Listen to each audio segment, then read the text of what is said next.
Hey you guys, it's Teresa and welcome back to my channel. Today's video is going to be me reviewing a release that just came out a couple weeks ago-ish, and that is I Wish You All the Best by Mason Deaver.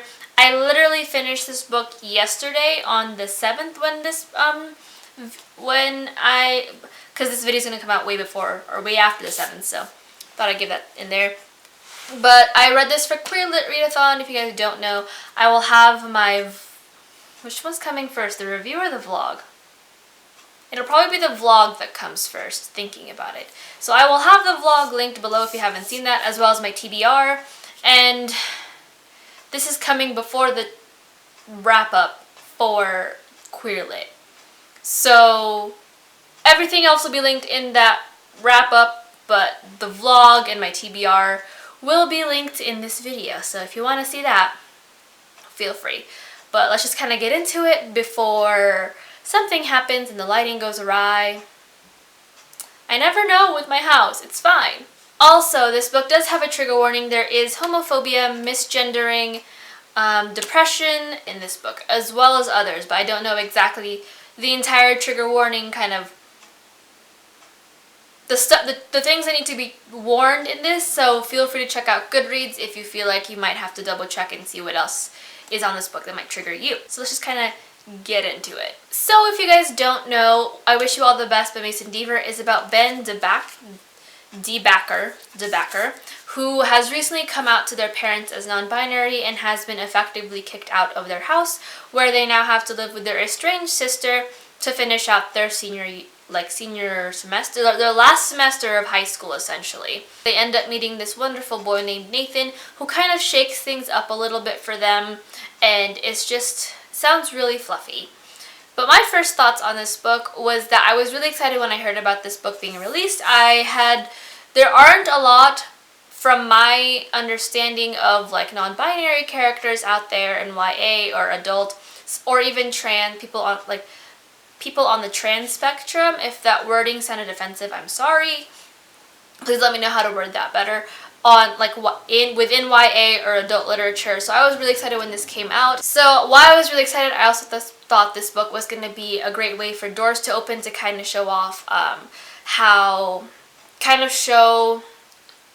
allow other writers who are writing about trans or non-binary or even themselves kind of put their foot in the door to include these identities in like YA or mainstream media, because while we do have the people on the spectrum kind of everywhere, it's still not very popular. So I was really excited to pick up this book, and I was so very proud of Mason for having written this book. I follow them on Twitter and as of recently Instagram, so to have this book that kind of talks about like the non-binary experience written from someone who is non-binary, I was very, very, very excited. Now, for things I did like, I really liked, I forgot the note. Oh, there we go. I really liked how this book was very character-driven. Not a lot of stuff happens plot-wise, but we definitely get to see Ben kind of come into themselves and find out what being non-binary means to them and how they wish to kind of express that to the world, as well as finding their own little family that is very supportive and helps them throughout this entire process, and is possibly people that's going to be in their life for a long time, if not for the rest of their life. So I really liked that aspect, and it was so nice to see that happy ending that Ben eventually did get / open ending as well, because it's not the end of their it's not the end of their life, their fictional life. It's the end of this little chapter in their life. Does that make sense? I feel like it does make sense, but it doesn't make sense, and I'm just confusing myself trying to explain my thoughts, but it's fine. I loved Hannah, who is Ben's older sister. I felt like she was really supportive, and I wasn't expecting that, especially since in the synopsis she is written off as a estranged sister, so we don't really know why she's estranged or how open she is, but I did love the fact that Ben had her sister to come back to and have someone who understands their pronouns, who understands not really understands, but is open to learning more about them and how they want to express themselves, and kind of give them a safe space in a sense. I also like that she did provide some tension as she is estranged and there is some patching up with their relationship that needs to be worked on.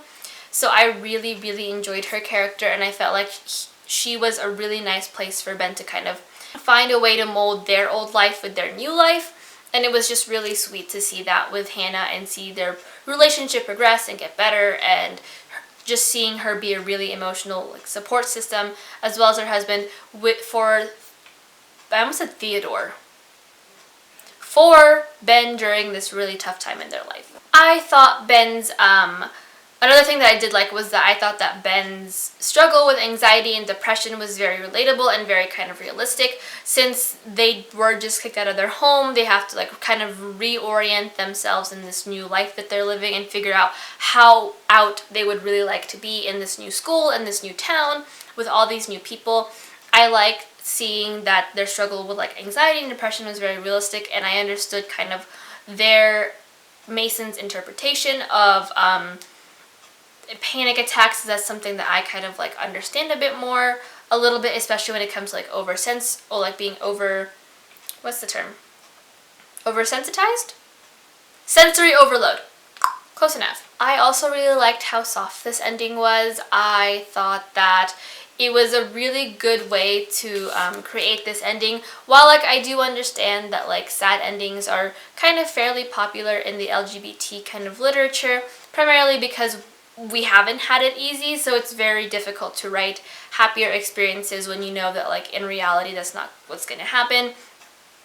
I like either or. I think that like it's both sad and happy experiences, just something they need to be like focused on, and like it's very telling to see when there is a lot of sad LGBT kind of reading out there, to see like how that is reflective of our time, as well as like what happy kind of LGBT literature. So I was really happy to see this very like not rare per se, but not popular kind of ending for these characters, and see that happy endings are possible. And I think we are taking that in terms of like society, we just need to take the steps in the right direction. And that was something that I think that this book did really well, was to show that like this kind of openness with this community that Ben has found themselves in, with their sister Thomas, who is Hannah's husband, and the friends that they have made in this book.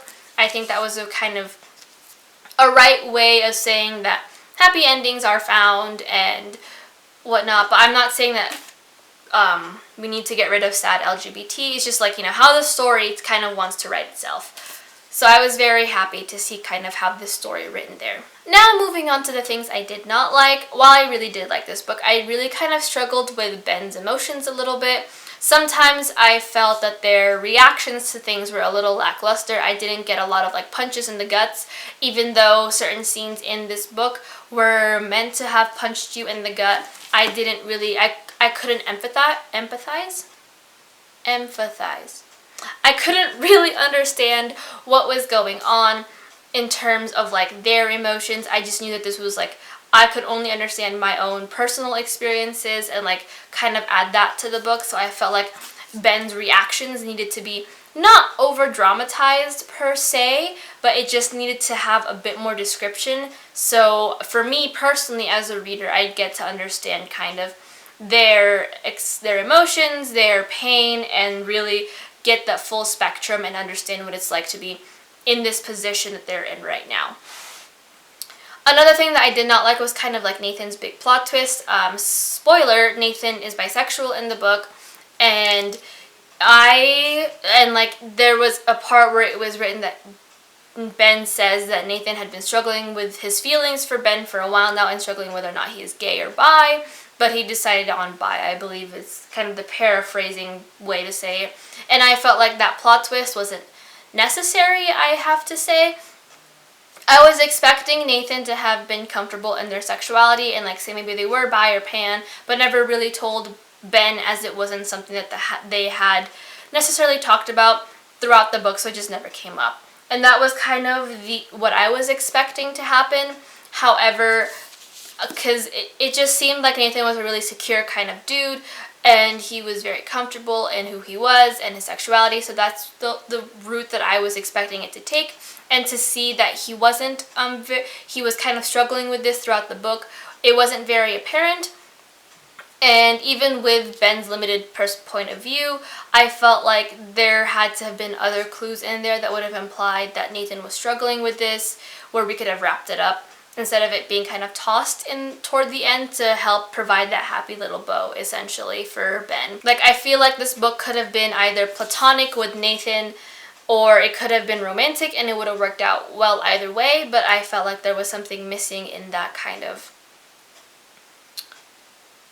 that plot point to kind of further develop it. But this is a debut novel. I don't know if I mentioned that. So it does make sense that there are some, that there are places you can improve on as like a new writer. So I'm not really dinging them for that, but I just felt like there could have been a bit more explanation instead of kind of just tossing it in there, if you know what I mean. So for my overall thoughts, I gave this a 4 out of 5 stars. I know on Goodreads I said I was struggling between 4.5 to 5, but kind of judging by the things that I was kind of struggling with, I decided to give it a nice round 4. I did definitely still enjoy this book. I love it. I think it is a very important read, and I will be recommending this to all of my friends.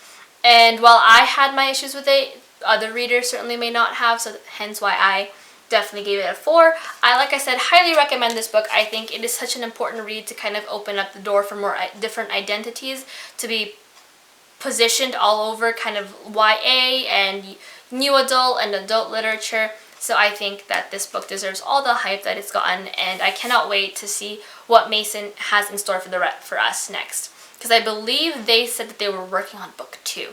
So very excited to see what other kind of stories Mason has planned. But that is it for this review. I think it's kind of a little on the shorter end. I didn't have a ton to say, primarily because the book kind of speaks for itself, and so do the other reviews. So I just kind of want to give it my own experience and my own thoughts as I read through it. But if you guys have any kind of concerns, if you guys want me to talk more about the things I did like or didn't like, please let me know in the comments below, or you can find me on social media. All of my links for all that will be down below as well. But until next time, I will talk to you guys everywhere else. Hit like, subscribe, all that fun stuff so you guys don't miss out on any other content, and I'll talk to you guys everywhere else. Bye!